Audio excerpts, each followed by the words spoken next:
wabarakatuh. Saya adalah Erika Suryandari, CKP Angkatan 10 Kabupaten Bondowoso. Pada hari ini saya akan melakukan wawancara untuk tugas modul 3.1, yaitu tentang pengambilan nilai-nilai kebajikan dalam pengambilan keputusan seorang pimpinan. Saya hari ini bersama dengan beliau, yaitu Bapak Rusdi selaku Kepala Sekolah SDN Gambangan 2. Selamat siang Bapak. Assalamualaikum warahmatullahi wabarakatuh. Selamat siang. Waalaikumsalam warahmatullahi wabarakatuh. Selamat datang di sini, Bu Erika. Baik Bapak, kedatangan saya ke sini tujuannya adalah saya ingin memperoleh informasi atau kan memberikan pertanyaan-pertanyaan kepada Bapak terkait dengan tugas saya. Baik. Baiklah, saya akan memulai dengan pertanyaan pertama. Selama ini bagaimana Bapak mengidentifikasi kasus yang merupakan dilema etika atau rujukan moral di sekolah Bapak? Baik, Erika. Yang saya lakukan biasanya tahu kalau ada dilema etika saat ada konflik antara aturan sekolah dengan kebutuhan pribadi siswa. Seperti kasus siswa terlambat tapi punya niat tinggi untuk tetap sekolah. Atau bisa juga siswa berkelahi karena hal sepele. Atau dan lain sebagainya. Jadi itu bisa dikatakan sebagai dilema etika ya. Di dalam sebuah sekolah pasti ada dilema ya. Pastinya memang setiap hari kan di sekolah itu pasti ada saja dilema. Ada, betul. Bermacam-macam dilemanya yang dihadapi oleh kita. Baik, selanjutnya pertanyaan kedua. Selama ini bagaimana Bapak menjalankan pengambilan keputusan di sekolah, terutama untuk kasus-kasus di mana ada dua kepentingan yang sama-sama benar dan sama-sama mengandung nilai kebajikan? Terima kasih. Saya biasanya mengajak beberapa orang dari tim pimpinan dan pengelola sekolah untuk berdiskusi, saling masih masukan lah seperti itu. Kami pertimbangkan dari masukan-masukan itu masalah dan dampaknya sebelum memutuskan. Kami berusaha mencapai kesepakatan bersama yang adil untuk semuanya. Jadi bisa berkolaborasi dengan guru-guru di sini ya Bapak ya? Iya, betul. Kemudian pertanyaan selanjutnya, langkah apa atau prosedur seperti apa yang biasa Bapak lakukan selama ini dalam sebuah pengambilan keputusan, baik itu dilema etika ataupun rujukan moral tersebut? Langkah-langkah yang saya ambil itu yang pertama adalah mengumpulkan semua informasi dari pihak-pihak yang terkait. Kemudian yang kedua, mengidentifikasi nilai-nilai yang bertentangan. Yang ketiga, mempertimbangkan dampak keputusan untuk semua orang. Yang keempat, didiskusikan dengan tim. Yang kelima, dalam pengambilan keputusan berdasarkan analisis tersebut. Yang keenam, membuat rencana untuk melaksanakan keputusan. Itu, Erika. Jadi itu ya prosedur dan langkah-langkahnya untuk melakukan apa yang dilakukan selama ini untuk pengambilan sebuah keputusan, Ya, betul. Kemudian pertanyaan selanjutnya, kira-kira hal apa saja yang selama ini sudah dianggap efektif dalam pengambilan keputusan pada kasus-kasus dilema etika tersebut? Yang paling efektif adalah melibatkan berbagai orang dalam proses keputusan kepala sekolah. Berkomunikasi dengan jelas dan transparan dalam membuat keputusan. Juga mengikuti prosedur yang sudah ada dan memastikan keputusan itu sesuai dengan prinsip aturan di sekolah dan etika yang memanusiakan manusia. Itu beda. Itu ya, berarti sudah ada yang paling efektif ya. Jadi harus melibatkan berbagai pihak ya dalam proses pengambilan keputusan ini, juga berkomunikasi ya, agar transparan juga dalam mengambil sebuah keputusan. Ya, betul. Itu ya prosedur yang digunakan untuk memastikan keputusan itu sesuai dengan prinsip atau aturan-aturan yang ada di sekolah ini. Kemudian hal apa saja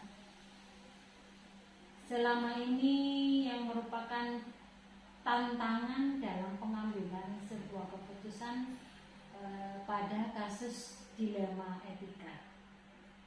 Itu kalau tantangannya termasuk konflik kepentingan antara pihak-pihak yang terlibat, tekanan dari luar dan ketidakpastian dalam memilih keputusan yang tepat. Kadang-kadang sulit bagi kita untuk membuat keputusan yang diterima oleh semua pihak. Jadi itu merupakan tantangan ya dalam menghadapi sebuah konflik ya. Iya. Berarti di situ tantangannya adalah pihak-pihak yang terlibat, misalkan mungkin dari luar, dan contohnya mungkin dari warga masyarakat ataupun dari tekanan-tekanan dan juga ketidakpastian memilih keputusan supaya bisa diterima oleh semuanya ya. Iya. Apakah Bapak memiliki sebuah tata cara atau jadwal tertentu dalam menyelesaikan kasus dilema etika? Apakah secara langsung menyelesaikan di tempat atau memiliki sebuah jadwal untuk menyelesaikannya? Bentuk dan prosedurnya seperti apa yang Anda jalankan? Ya, saya tidak selalu punya jadwal yang tetap untuk masalah itu, tetapi saya selalu berusaha menyelesaikan masalah secepat mungkin sambil memastikan semua langkah-langkah yang saya ambil dengan hati-hati. Biasanya saya membuat rencana dan memberikan tenggat waktu untuk setiap langkah, tetapi tetap fleksibel jika situasinya berubah. Tidak ada jadwal khusus ya Bapak ya untuk menyelesaikan suatu dilema, berarti dilihat situasinya, misalkan situasinya memungkinkan, sesegera mungkin untuk mengambil sebuah keputusan tersebut. Baik, pertanyaan selanjutnya, adakah seseorang atau faktor-faktor apa yang selama ini mempermudah atau membantu Bapak dalam pengambilan keputusan pada kasus-kasus dilema etika di sekolah? Yang pertama, dukungan dari tim yang kompak dan memiliki pedoman etika yang jelas. Itu sangat membantu bagi saya. Terkadang saya juga melibatkan konsultan atau mediator dari luar jika memang diperlukan untuk mendapatkan pandangan tambahan. Dukungan dari keterlibatan seluruh warga sekolah juga memudahkan proses pengambilan keputusan bagi saya. Itu paling penting ya, kompak. Ya, kekompakan antara warga sekolah, kemudian guru, dan juga melibatkan dari orang luar juga ya. Iya. Jadi mediator atau konsultan untuk memberikan sebuah pandangan tambahan mungkinnya ya. Iya. Terakhir Bapak, ini pertanyaannya. Jadi dari semua hal yang telah disampaikan, pembelajaran apa yang dapat Bapak petik dari pengalaman Bapak mengambil sebuah keputusan dilema etika?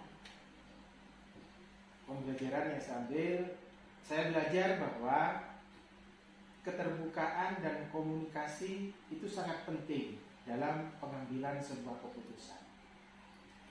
Dari sini saya juga belajar bahwa penting untuk mempertimbangkan semua aspek dan dampak dari keputusan serta fleksibel untuk menyesuaikan keputusan jika itu memang sangat-sangat diperlukan.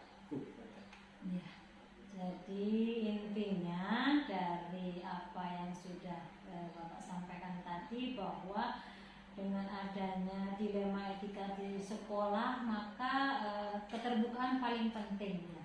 Jadi ada keterbukaan, kemudian komunikasi yang baik untuk pengambilan sebuah keputusan, dan juga nantinya pasti akan memberikan dampak dari keputusan, dan itu pun fleksibel, jadi tidak langsung manual, jadi fleksibel untuk menyesuaikan keputusan tersebut mungkin jika diperlukan.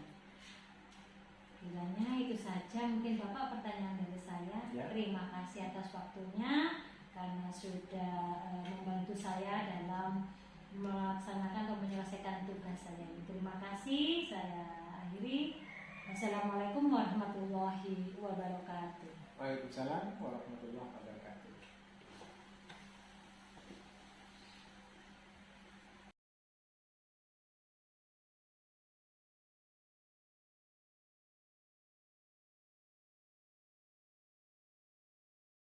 Bapak Ali, selamat pagi. Assalamualaikum warahmatullahi wabarakatuh. Baik, Bapak, saya menghadiri ini karena ada tugas dari dalam diri pemuda, yaitu tentang mewujudkan seorang pemimpin dalam mengambil sebuah keputusan. Jadi Bapak, saya akan melakukan pertanyaan ke Bapak. Menjawab apa yang pertanyaan yang pertama, selama ini bagaimana Bapak mengidentifikasi kasus-kasus yang merupakan dilema etika dan rujukan moral di sekolah Bapak? Dari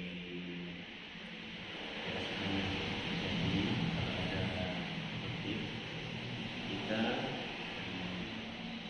secara aturan tentang kebutuhan kepada siswa, seperti kasus siswa terlambat tapi punyanya tinggi untuk tetap masuk atau bisa siswa berkelahi karena hal itu sepele, misalnya masalah makanan dan Baik, berarti ada permasalahan di sekolah yang berkaitan dengan dilema etika. Baik, untuk pertanyaan selanjutnya, selama ini bagaimana Bapak menjalankan pengambilan keputusan di sekolah Bapak, terutama untuk kasus-kasus di mana ada dua kepentingan yang sama-sama benar atau sama-sama mengandung nilai kebajikan? akan terbuat dengan mengadakan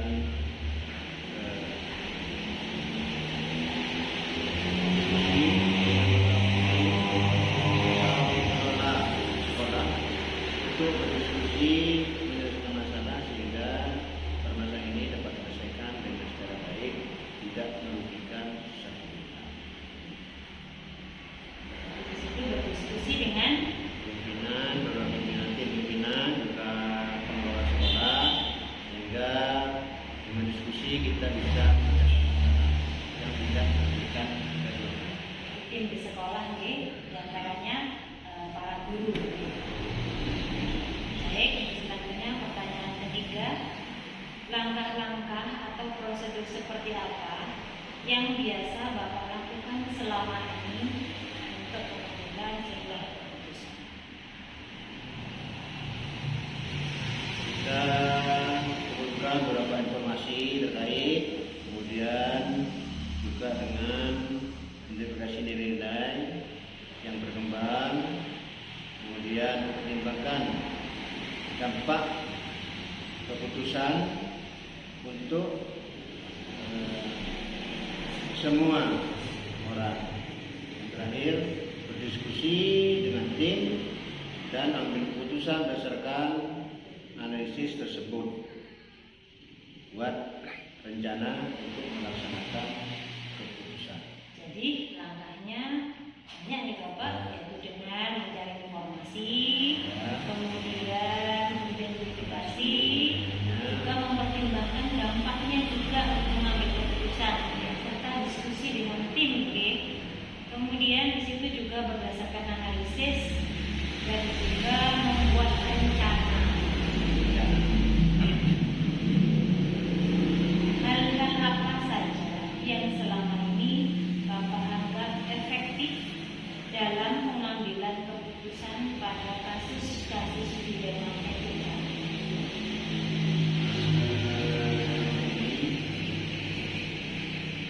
Yang paling efektif adalah melibatkan berbagai orang dalam proses keputusan, berkomunikasi dengan jelas dan transparan sehingga tidak menimbulkan kecurigaan, juga mengikuti prosedur yang sudah ada dan memastikan keputusan sesuai dengan prinsip aturan sekolah dan etika yang memanusiakan atau kemanusiaan. Jadi harus terlibat semuanya ya di dalamnya. Jadi mengambil keputusan ada komunikasi yang jelas juga.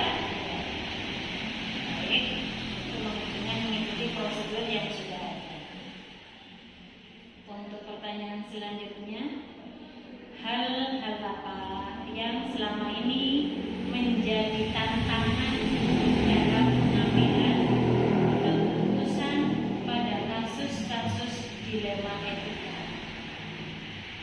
Tantangan biasanya itu adalah dari pihak-pihak yang terlibat, tekanan dari luar, berdasarkan ketidakpuasan dengan hasil keputusan yang sudah